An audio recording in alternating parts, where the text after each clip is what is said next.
मैं बात करूंगा, बहुत हो गया इनका।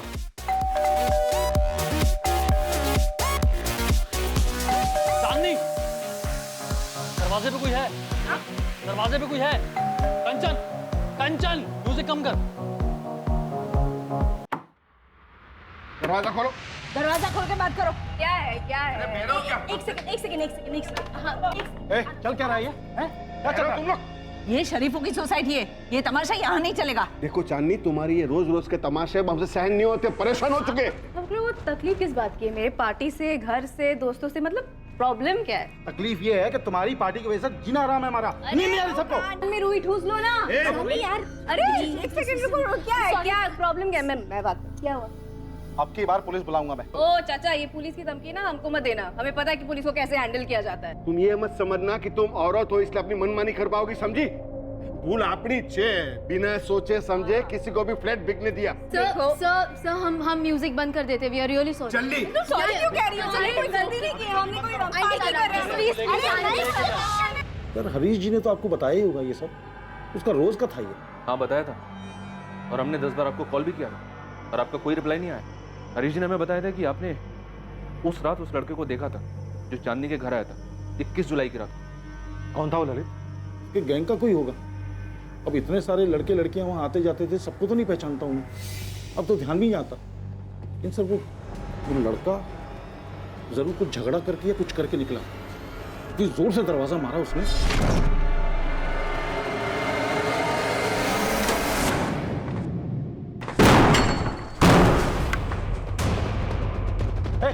रुक रुक।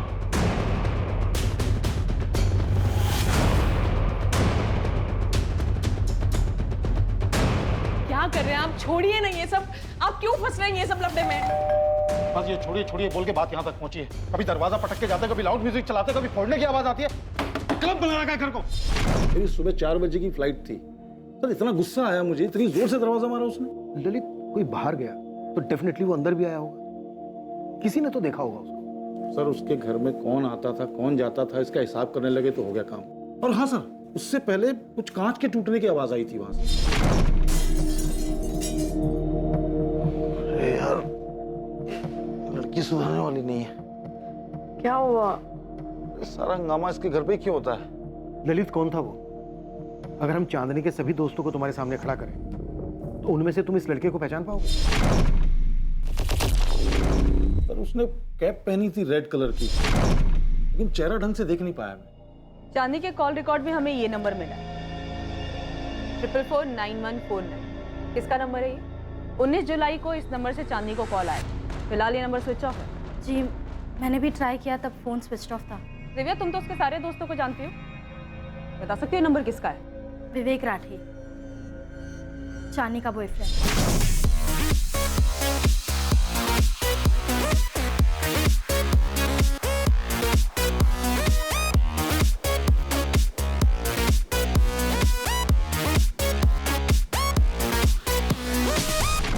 कहाँ रहता है ये, और इस वक्त कहाँ मिलेगा ये विवेक राठी? कांदिवली ईस्ट में रहता है।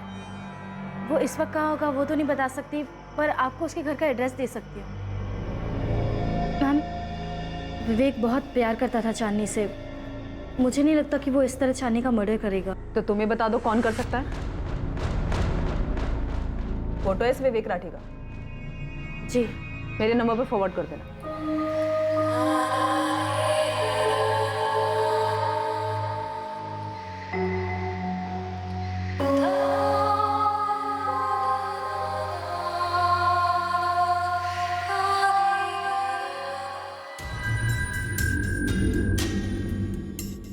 मैंने इस लड़के को चांदनी के यहाँ आते जाते तो देखा है, पर नाम नहीं इसका मालूम नहीं मुझे। 21 जुलाई की रात को जो लड़का आया था वो यही है। ये बंदा विवेक राठी है, चांदनी का बॉयफ्रेंड।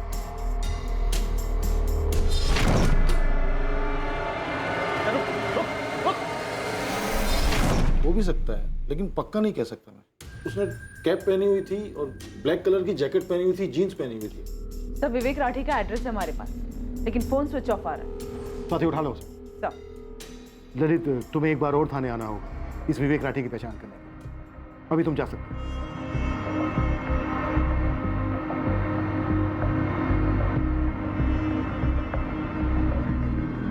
पूछताछ कैसे की? तुमने पुलिस को बताया विवेक के बारे में? ज़रूरत ही नहीं पड़ी। उन्हें चांदनी के फ़ोन रिकॉर्ड से पहले से ही सब कुछ पता था। तुमने पुलिस को ये बताया कि चांदनी क्या करने वाली थी, उसके प्लान के बारे में कुछ? नहीं, उन्होंने मुझसे कुछ पूछा ही नहीं। तुमसे नहीं पूछा मतलब चांदनी की बहन से भी नहीं पूछा होगा? संदीप, क्या तुम्हें भी लगता है कि ये इतना कुछ चांदनी की ज्वेलरी के लिए हुआ है? उसकी ज्वेलरी मिसिंग तो है। मैंने बस इतना पूछा है कि तुमने पुलिस को बताया चांदनी के प्लान के बारे में। इसमें ज्वेलरी की बात कहाँ से आ गई?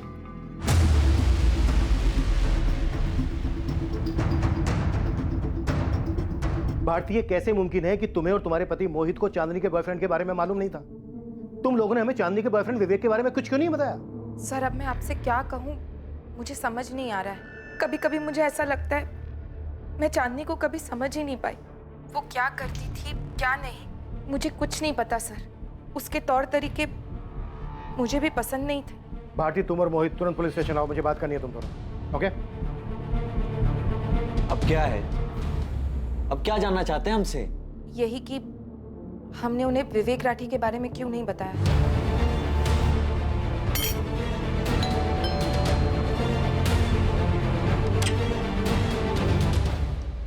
जी? विवेक राठी वो घर पर नहीं है। कहाँ गया है? मालूम नहीं, 3 दिन से घर नहीं आया। जिस दिन चांदनी का मर्डर हुआ था यही था? विवेक राठी नाम है इसका? साहब, इनको तो मैंने काफ़ी बार देखा है चांदनी मैडम के साथ।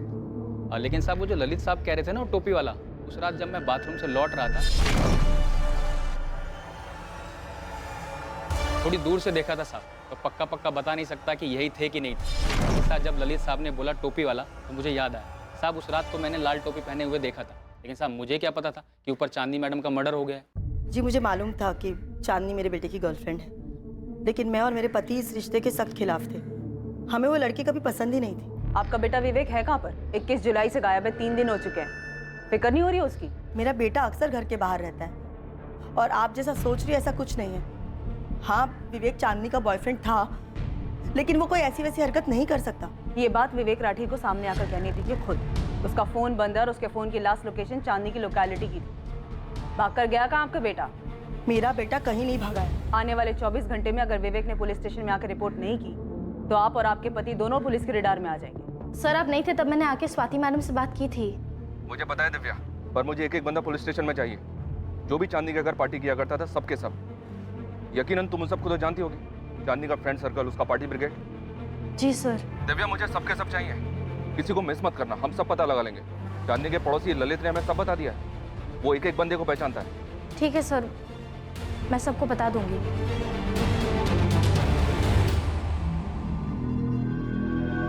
जिस रात चांदनी का कत्ल हुआ उस रात किसी को चांदनी के घर से निकलते हुए देखा गया था। माना जा रहा था कि वो चांदनी का बॉयफ्रेंड विवेक था, लेकिन चांदनी के दोस्तों के बीच किसी बात को लेकर तनाव था जो साफ दिखाई दे रहा था। चांदनी की बहन और उसका पति मोहित भी तनाव में थे। क्या ऐसा कुछ था जिससे वो छुपा रहे थे?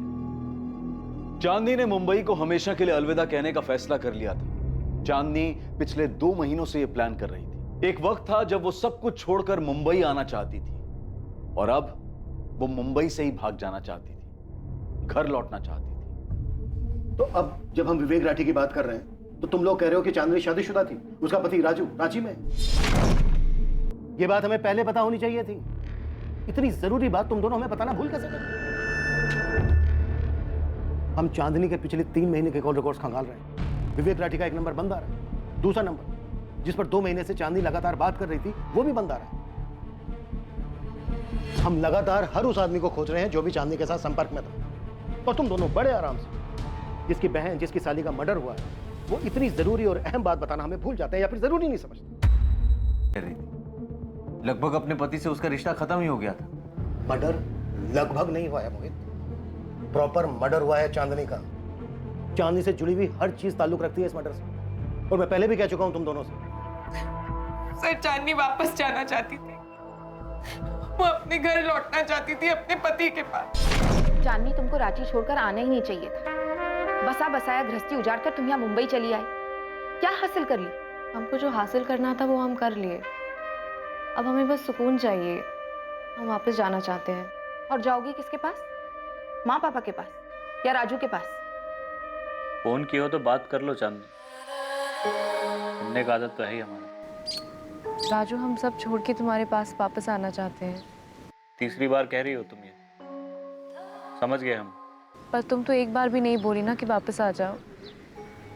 क्या तुम नहीं चाहते कि हम आ जाए? तुमने कहा तुम जाना चाहती हो, हमने जाने दिया। उस वक्त तो तुमने हमसे एक बार भी नहीं पूछा कि हम क्या चाहते हैं। तब नहीं पूछा था, अब पूछ रहे हैं। बताओ ना राजू, हम वापस आ जाए ना तुम्हारे पास? समझ नहीं आ रहा है क्या करें। हमारी परमिशन कब से मायने रखने लग गई तुम्हारे लिए? राजू, क्या हम वापस आ सकते हैं? राजू अभी तक जवाब नहीं दिया है। तुमको पता है ना, माँ पापा तुमसे बात तक नहीं करना चाहते। हम माफी मांग लेंगे दीदी। चांदनी, तुमको ऐसा क्यों लगता है कि हर कोई तुम्हारे सपने, तुम्हारे फैसले या तुम्हारी सोच के हिसाब से चलेगा? दीदी, हम सिर्फ वही किए जो हमको सही लगा। हम किसी को ठेस नहीं पहुंचाए हैं। तुमने माँ पापा को, अपने ससुराल वालों को, राजू को, और ऊपर वाला ही जाने यहाँ इस शहर में कितने लोगों को ठेस पहुंचाई है। चांदनी, मैं विवेक राठी को नहीं जानती सर। मैं ऐसे बहुत सारे लोगों को नहीं जानती जिनका शायद मेरी बहन चांदनी ने दिल दुखाया। मुझे नहीं पता अगर कोई इस बात से नाराज था कि वो वापस जाना चाहती सब छोड़ छाड़ कर। मुझे नहीं पता उसने कितने लोगों को तकलीफ दी थी। चांदनी यहाँ जितने लोगों को तकलीफ देकर जा रही थी उन सबको हम खोज निकाले, पर क्या चांदनी का पति राजू, जिसे तकलीफ देकर चांदनी रांची से यहाँ मुंबई में आई थी, वो चांदनी के कत्ल के लिए जिम्मेदार हो सकता है? बेटा, हम तेरी वजह से बहुत परेशान हैं। पुलिस घर तक कहाँ पहुंची है? धमकी देकर गई है कि अगर तू सामने नहीं आया तो हम लोगों को उठा लेगी। तेरी माँ ने उनको दूसरा नंबर नहीं दिया है, लेकिन बात आज नहीं तो कल तो खुलेगी ना, और हमें तेरा ये नंबर भी देना पड़ेगा। अरे पापा, मैंने उसे नहीं मारा है। सुन रहे हो ना, नहीं मारा है मैंने उसे। मारा नहीं है तो तू बता इस वक्त कहाँ पे है, मैं तुझे पिक कर लूंगा। हम दोनों पुलिस स्टेशन चलेंगे। पापा, मैं परेशान था कि अचानक से ये चांदनी मुझे छोड़ के जाने का फैसला क्यों लिया। बेटा, चांदनी तुम्हारे लिए सही नहीं थी, वो तुम्हें बर्बाद कर रही थी। खैर, जो भी हुआ, बेटा तुम आके बयान दे दो, मैं तुम्हारे साथ हूं।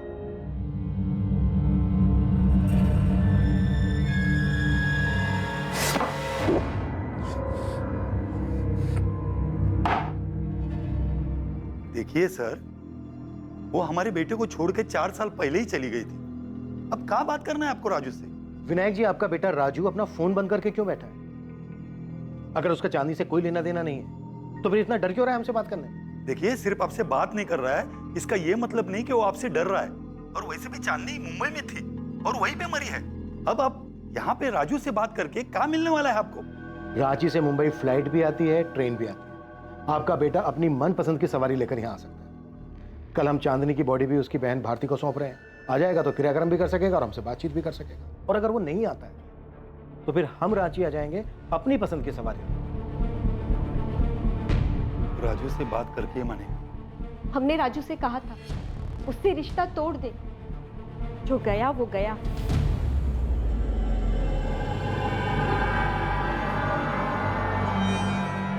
मुंबई पुलिस से फोन आया था, पूछ रहे थे तुम वहां उनसे बात करने मुंबई जाओगे या वो रांची आ जाए। 2 मिनट की।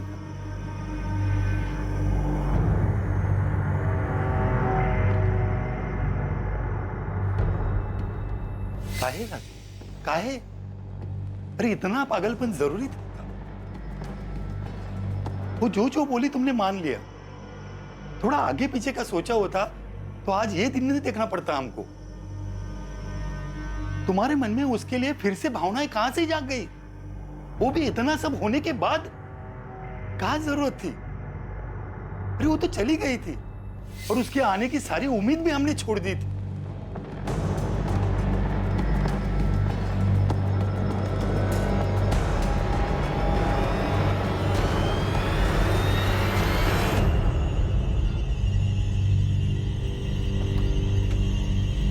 गया था क्या? देख, अगर मेरा नाम आया तो तेरा भी आएगा। ये मत सोचोगी तो बच जाएगा। दोस्त, हम सब एक ही नाव पे सवार हैं। मैं डूबा तो तू भी डूबेगा। कल जब पुलिस स्टेशन जाएंगे ना, तो पक्का हमें अलग अलग बिठा के सवाल जवाब किया जाएगा। जाहिर सी बात है, सभी लोग अलग अलग जवाब देंगे। तू कुछ बोलेगा, कंचन कुछ बोलेगी, दिव्या कुछ बोलेगी, मैं कुछ बोलूँगा। पुलिस सिर्फ इतना जानती है कि बंदे ने रेड कैप पहनी हुई थी। शक्ल नहीं जानती। जो शक्ल सामने चिपक गई है वो विवेक की है। तो अपनी नाव तो सेफ है, समझे? राइट, मैं भी इसी पॉइंट पे आने वाला था।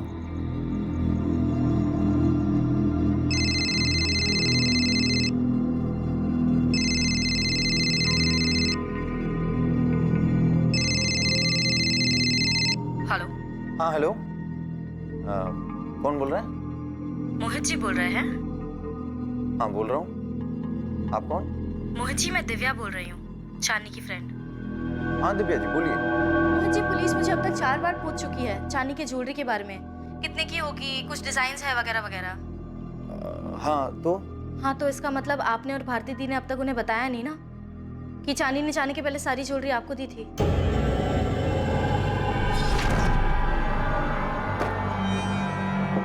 जीजू, आप ये सब अपने साथ रांची ले जाओ। हफ्ते भर में हम भी अपना सारा तामझाम समेट के वहाँ पहुँच जाते हैं। तुम्हारा ये फैसला फाइनल है चांदनी? मतलब एक बार फिर से सोच लो।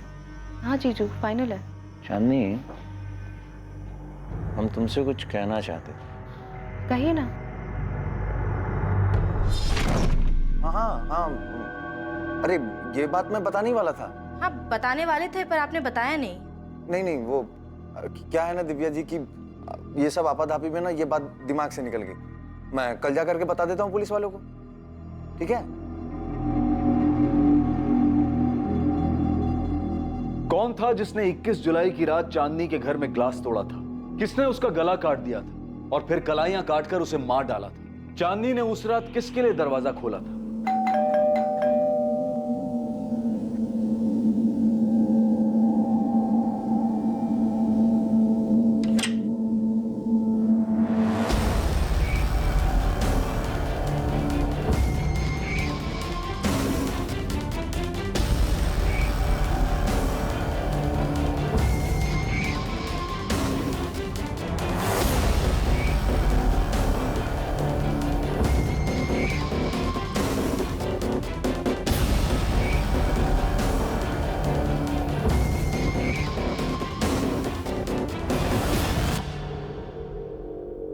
Wow, amazing, thank you. सच में संजना, होल्ड इट। तुम्हें नहीं लग रहा संजना कि ये बिल्कुल चांदनी के डिजाइन से मिलता जुलता है? I mean, कितनी बार कहा मैंने उससे कि अपने डिजाइन मुझे दे दे जब भी वो छुट्टियां लेती थी, बट नो। अंशी, कमाल कर दिया तुमने तो। वो एक्चुअली मैंने चांदनी से रिक्वेस्ट की थी कि अपने डिज़ाइंस मुझे दे दे। तो तुम्हें मेरे डिज़ाइंस चाहिए? क्यों? तुम तो वैसे भी जा रहे हो ना चांदनी, तो वो डिज़ाइंस मेरे काम आ जाएंगे। बस उससे ने मुझे दिया था। अच्छी बात है ना, क्लाइंट को अच्छा लगेगा और नाम भी होगा। Well done, thank you, I like it.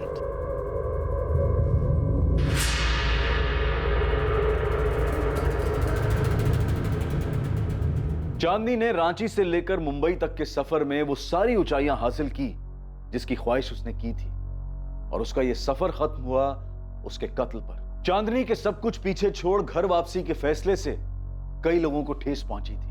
उसके कत्ल के पीछे मकसद क्या था और इस कत्ल के लिए आखिर जिम्मेदार कौन था? जिसने भी चांदनी को मारा था उसके अंदर दर्द, लालच और चांदनी को सबक सिखाने का जुनून था। पर आखिर ये जख्म था क्या और उसका कातिल कितना जख्मी था, ये हम जानेंगे कल रात 11 बजे इस केस के दूसरे और आखिरी भाग में। जय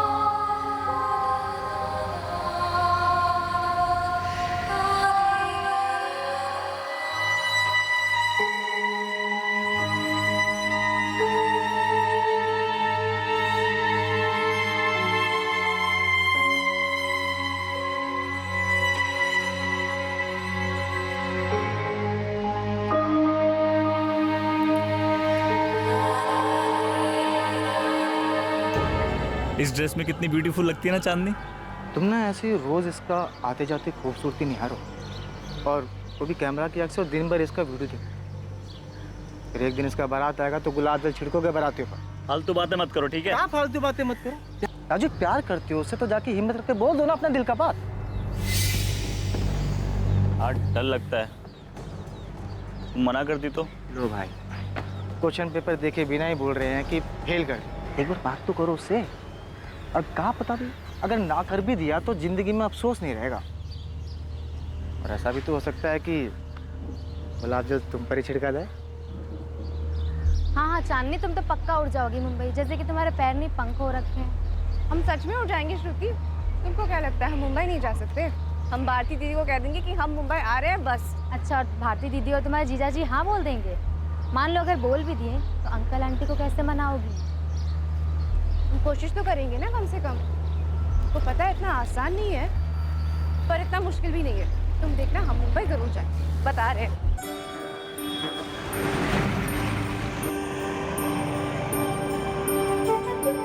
फैशन डिजाइनिंग करोगी?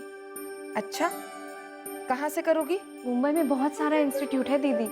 अगर हमको एडमिशन ना भी मिले ना, हम अपनी डिजाइन दिखा सकते हैं। हमारे पास बहुत सारे डिजाइन हैं, वो इंटरनेट से ना देख के सीखे हैं हम। चांदनी, तुम जैसा सोच रही हो ना उतना आसान नहीं है मुंबई में रहना। तुमको क्या लगता है तुम्हारे जीजा जी और हम बहुत ठाठ से रह रहे हैं यहाँ? बस जीवन काट रहे हैं समझो। दीदी हम एक काम करते हैं, हम अपने सारे डिजाइन ना आपको भेज देते हैं। हम पर ना सही, हमारे काम पे तो भरोसा कर सकती है ना आप? दीदी कई बार ना हम अपने खुद के डिजाइन खुद पे ट्राई भी कर चुके हैं।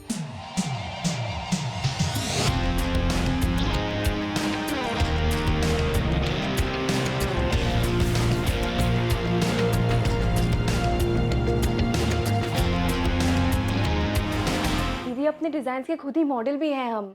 चांदनी, कल रात माँ कह रही थी तुम्हारी शादी की बात चल रही, कोई लड़का भी देखे हैं तुम्हारे लिए। देखो चांदनी, हम तुमको दुखी नहीं करना चाहते, लेकिन माँ और पापा कभी नहीं मानेंगे। तुम्हारे सपनों से दिक्कत नहीं हमको, लेकिन एक बात समझ लो, बड़ी जगह के सपने बड़े जरूर होते, लेकिन हकीकत सपने जैसी नहीं होती। दूर से सब अच्छा लगता है, पर बस दूर से ही। मम्मी पापा, हमको शादी नहीं करना है। काहे नहीं करना है? दिक्कत का है? अच्छा लड़का है, खुश रहोगी। वैसे भी अब तुम्हारी शादी की उम्र हो गई है, कुंवारी रहोगी का? हमको फैशन डिजाइनिंग करना है मुंबई जाकर। चांदनी, हम तुम्हारी माँ हैं। बंद कमरे में बैठकर जो तुम अपने पुराने कपड़े से अजीब गरीब कपड़े बना रही हो ना, सब जानते हैं हम। माँ वो अजीबो गरीब नहीं है, उसको डिजाइनिंग कहते हैं। उसे तुझ कहते हैं। पापा आप दीदी को जाने दिए ना मुंबई, हमको भी जाने दो ना। दामाद जी का सर्विस है मुंबई में, और शादी के बाद भारती अपने पति के साथ मुंबई गई है, हम थोड़ी ना भेजे उसको। हाँ, वैसे ही जहाँ तुम्हारे पति रहेंगे वहीं तुम रहोगी। पर हमारे सपनों का क्या? हमको तो मुंबई जाना है ना, हमको फैशन डिजाइनिंग करना है। तो यहाँ कर लो। जानते हो, जो लड़का हम तुम्हारे लिए देखे हैं ना, रांची के मेन बाजार में बहुत बड़ा दुकान है उसके पिताजी का। तुम्हारे सपनों से बिल्कुल मिलता जुलता काम है। शादी के बाद तुम्हारे सारे सपने पूरे हो जाएंगे। और क्या चाहिए बेटा? चांदनी बेटा, संडे को लड़के वाले आ रहे हैं तुम्हें देखने के लिए। बेटा ऐसा कोई भी काम नहीं करना जिससे तुम्हारे पापा की गर्दन झुक जाए, समझी तू? चांदनी के सर पर उसके हुनर का जुनून सवार था। राजेश उर्फ राजू के सर पर चांदनी के हुस्न का जुनून सवार था। अरमानों की यह दास्तां शुरू हुई रांची में, कहानी एक मोड़ लेकर आखिर पहुंची मुंबई तक। लेकिन अरमानों की यह दास्तां कब जुर्म की दास्तां बन गई, किसी को इस बात का अंदाजा ही नहीं लगा। चांदनी कहाँ हो तुम? एक हफ्ता हो गया और तुम्हारी कोई खबर ही नहीं। क्लाइंट्स को जवाब दे देकर थक चुकी हूं मैं। अरे कम से कम मैसेजेस का रिप्लाई तो करो। इतनी अनप्रोफेशनल कैसे हो सकती हो तुम? चांदनी प्लीज, सब परेशान हो चुके हैं। संजना, चांदनी के सारे पेंडिंग असाइनमेंट्स तुम टेक ओवर करोगी, ओके? कॉल्स नहीं उठा रही है, मैसेजेस का रिप्लाई नहीं कर रही है, चल क्या रहा है उसके दिमाग में? हुआ क्या है आखिर? पता नहीं, लेकिन कॉल्स तो मेरे भी नहीं उठा रही है। पता नहीं ये लड़की अपने आप को समझती क्या है। काम नहीं करना था तो असाइनमेंट्स लेने की जरूरत क्या थी? मुझे लगता है शायद वो डिप्रेस्ड है। आई डोंट केयर, मुझे मेरे काम से मतलब है। किसी की पर्सनल लाइफ में क्या चल रहा है मुझे कोई वास्ता नहीं है उससे। महराज के ब्राइडल आउटफिट की जिम्मेदारी ली थी उसने, अभी तक काम स्टार्ट नहीं हुआ है उस पे। तुम अभी के अभी उस पे काम स्टार्ट करो, ओके? और उसकी लाइफ में जो भी चल रहा है उसे खुद डील करने दो। उसकी प्रॉब्लम है, हमारी नहीं।